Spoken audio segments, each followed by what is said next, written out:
So my main mission at HHS, in which I hope that you will all join me, is to reverse the chronic disease epidemic in America. How are we going to do that? It isn't by replacing one paradigm with another one by force. I'm not going to come in here and impose my belief over any of yours. Instead, we're going to work together to launch a new era of radical transparency. Only through radical transparency can we provide Americans with genuine informed consent, which is the bedrock and the foundation stone of democracy. Transparency allows diverse parties to establish common ground of mutually trusted information. That's a basic precept of science. Results have to be reproducible. The whole experiment has to be open to scrutiny and replication. It's no secret that many of our institutions of democracy, our democracy, of course, but even of science and medicine, are no longer transparent. As a consequence, they have become inefficient, dysfunctional, or corrupt.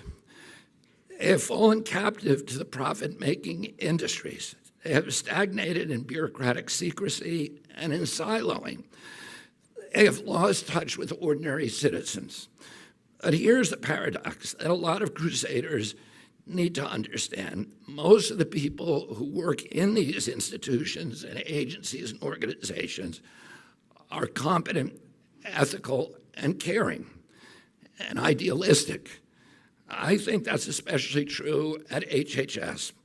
When I was a boy, I particularly admired the scientists that I saw there because I thought these are the smartest people in the world, and yet they're not receiving much money. They're very low paid compared to people who are using high IQs to acquire things and to acquire status and money. That means they must have been motivated by something higher, something more idealistic. And I still believe that today. I believe that most of you here are not here for the money. You don't enter government service to get rich. That's for sure. On a basic level, I trust the idealism of most of the people who work at HHS. I also understand the corrosive power of money as it infiltrates and captures institutions like ours. My goal as secretary here at HHS will be to create a culture of competency, of ethics, of openness, of transparency, of caring, of pride, so that individuals who share these ideals can flourish and thrive. Sure, those who are unwilling to embrace those kind of ideals can retire. And I understand that it is a system and not the people in it that is the main problem.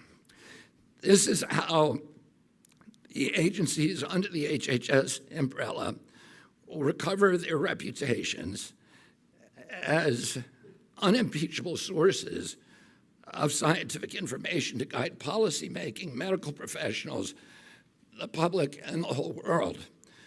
We will remove conflicts of interest from the committees and research partners whenever possible, or balance them with other stakeholders.